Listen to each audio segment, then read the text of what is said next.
આજે આપણે નાણાંની વ્યાખ્યા શીખશું. સર નાણાં એટલે તો પૈસા બસ. હા સર, ખિસ્સામાં હોય તો બધું.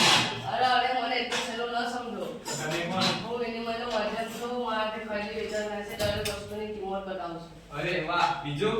હું મૂલ્યનો સંગ્રહ પણ કરું છું અને આંખ બચાવવાનો કાર્ય કામ આવું છું. શાબાશ બાળકો, આ છે સાચી વ્યાખ્યા. કોઈ પણ સમય કે સ્થળે કોઈ સંશય કે વિશેષ તપસ્વીના જેના દ્વારા વસ્તુઓ કે સેવાઓનો વિનિમય થઈ શકે તેને નાણું કહેવાય.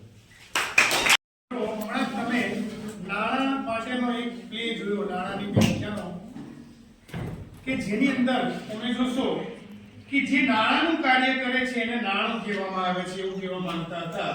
અને નાણું એ શું છે? વિનિમયનું માધ્યમ છે, મૂલ્યનું સંગ્રાહક છે અને વિલંબિત ચૂકવણીઓનું માધ્યમ છે. એટલે જ એને નાણું કહેવામાં આવે છે.